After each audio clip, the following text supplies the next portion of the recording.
In the meantime, we turn to Jackson Hinkle. He's the host of The Dive with Jackson Hinkle on YouTube. He joins us now. Jackson, thanks so much for coming on. So there's something really... Look, I understand people are partisan on TV. There's a lot of pressure to take your side. But for Biden to get up there and say the single biggest threat to our country is anyone who opposes me in the coming midterm elections, and the media to nod along, makes you think we've crossed some kind of line. We have crossed the line, Tucker, and it's so interesting that, anyone in the media today would be saying that they liked what Joe Biden said in that speech because it was a dictator-inspired speech.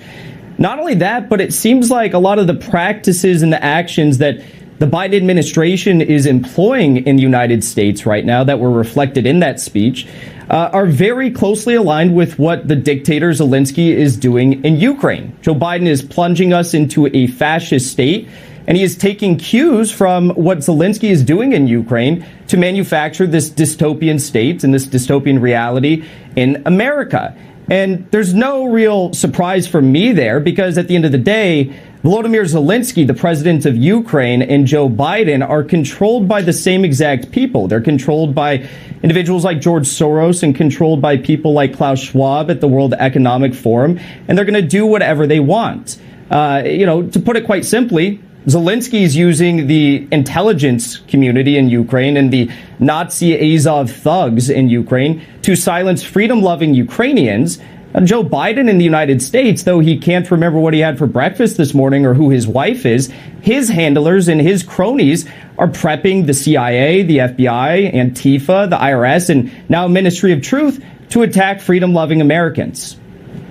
Maybe someone should have, in the opposition party, the one he's calling effectively illegal, should have paused before funding this insanity in Ukraine, which is tanking our economy and making a mockery of democracy, before signing off on it and just putting Ukrainian flag lapel pins on and nodding dutifully to Joe Biden. Why didn't anyone do that? You'd think that they do that, but so many of these individuals in Washington, D.C., the neoconservatives, the rhinos, and the entire Democratic Party are beholden to the military-industrial complex. And that is extremely out of line with what average Americans need right now. We don't have clean drinking water in Jackson, Mississippi, yet we're sending $7 billion over to Ukraine, a country that I'm sure most of these Congress people couldn't even point to on a map. It's insane. The White House this week, Tucker, I'm sure you saw, came out and said that anyone who doesn't hold an opinion reflected by the majority of the American public is extreme and therefore an extremist. Well, what does that make Joe Biden? Only 38% of Americans, if you believe the polls and what they tell us, if you believe they're that high, only 38% of Americans agree with Joe Biden. So by the White House's own definition, that makes him an extremist. Yeah. And so much for minority rights also. I mean, I thought you were allowed to disagree. This really is quite a moment we're living through. Jackson Hinkle, thanks so much. Thank you.